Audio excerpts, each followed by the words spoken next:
Happy Wednesday and welcome to the Florida Treasure Coast Market Update. Today we're going to go through a year-end recap. Stay with me. You better get fired up.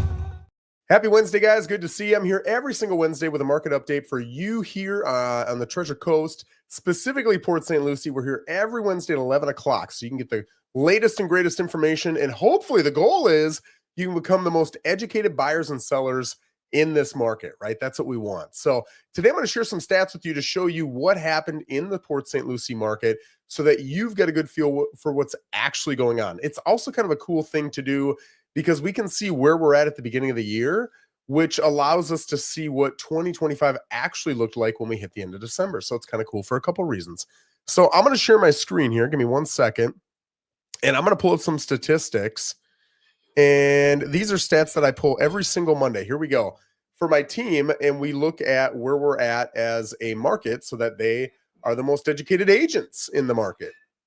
So you can see I've hidden all the Mondays except the first Monday of each month. So here's the first Monday of January, first Monday of Tuesday, or February, first Monday of March, and so on, right? Here's the first Monday in December. And then this was this Monday, the first Monday in 2025. So let's look at this top row first. This is your inventory. So we started the year with 1,388 listings. These are Port St. Lucie single-family home listings, which means it does not include Fort Pierce, Palm City, Stewart, anything like that. It's just Port St. Lucie, and it doesn't include condos, townhouses, anything like that. It's just single-family homes. We had 1,388. It immediately in February went to 1,542, stayed in the 1,500s for 3 months. Then it hopped up to the 1,600s. In August, it came back down, just dipped a little bit below 1,600 to 1,585. Then it came back quickly up to 1,720 in October, 1,738 in November, peaked out at 1,783 last month, and now we've got a little bit of a decline. So if you're a buyer, you're wanting to see this number go up. Obviously, it means there's more housing options, but it also means it's tougher for a seller to sell. Now, I'll tell you, before COVID, excuse me, this number was about 2,300. So while numbers have come up, they're still not quite where we were pre-COVID. And we've still got a pretty healthy market, both for buyers and for sellers, honestly. I feel like it's a very neutral, fair market for everybody. Up to 500,000. You can see we went from 847 to 1,089. Similar growth percentage-wise in the 500,000 plus from 540 to 664. One interesting thing, man, I got that crud that everyone else has got. I apologize. Here in the median asking price, you can see that it's always hovered around 469. It's 469.9 in the beginning of the year, popped up a little bit for a couple months, came back down a little bit below for a couple months. Then it was back at 469, went up, came back down. And for the last 5 months, it's been at 469. These are not sold prices. A lot of times I'll say, hey, I'm going to be to your house on Wednesday. We'll take a look at your property. I'll tell you what it's worth. And they say, okay, but I want you to know my neighbor's home is much smaller. It's not nearly as nice. And it was $500,000. So mine's worth at least $525,000. Well, I go look, and that home was asking 500, but they sold for 430, right? So don't really take too much stock in what an asking price is ever. I can ask $1 million for a house that's worth 300. That doesn't make it worth $1 million. So really what you want to do is look at the sold price. But what this does tell us is how realistic people are being with their prices. And looking at the fact that I'm going to skip down a little bit here, median price hasn't really moved a whole lot all year. We were right, kind of between 415 and 425.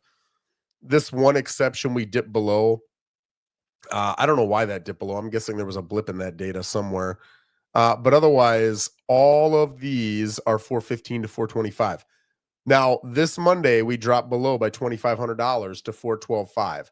Is that a trend or is that one blip kind of like we had back last April? Not sure. Stay tuned. We'll check it out in a month or two here. But it is interesting to look at. So the fact that median prices really haven't moved, median sales prices haven't really moved, makes sense. Tells me we're witnessing a slowly inventory growing market, but it's nothing crazy. Sold in the last 45 days tells you how hot the market is. You can see at the beginning of the year last year, the first 3 months were 442, 311, and 414. Okay. Then they kind of maxed out throughout the year. All of these are in the 500s, 524 to 631. And then it started cooling off. So the question I would have is it cooling off because of seasonality, which makes sense? We typically see it get a little hotter in the summer. Or is it cooling off because the market's cooling off? We won't know until the end of the first quarter where we can see, are we going to have this jump from 311, 414 up to 524, 624? We won't know until we get to April or May. But it's just something to look at. It's something to consider. Anybody who tells you the market's plummeting, I would say show me the data, right? These are seasonal stats. They're not really any different than they were last year. It doesn't show me the market's plummeting at all. If people are telling you the market's incredibly hot, I'm not seeing that either. I'm seeing a very neutral market. And then coming down to inventory. Oh my gosh, I got to take a drink of water here. Thank you for that. All right. You can see we're at 141 days. It's gone up a lot. So what inventory means is if we took all the listings we currently have, which is 1742, and we sold at the rate we're currently selling at, which is 398 every 45 days, and we didn't take any new listings on, how long would it take to sell out of these 1,742 listings? It would take 197 days. That is almost 7 months. That is neutral to buyer market territory. Up to 500,000, you're looking at 5 months. That's pretty neutral. 500,000 plus, you're looking at over a year. That's unquestionably a buyer's market. So if you get a $600,000, $700,000, $800,000 home, and everybody does this, you tell them, hey, it's worth 7. What do they want to do? Let's list it at 730. That is not what you should be doing in this market. Because what's going to end up happening is by the time you drop to 7, you're not going to be able to get 7 either because it was hot. It was exciting. People were fearful other people would buy it.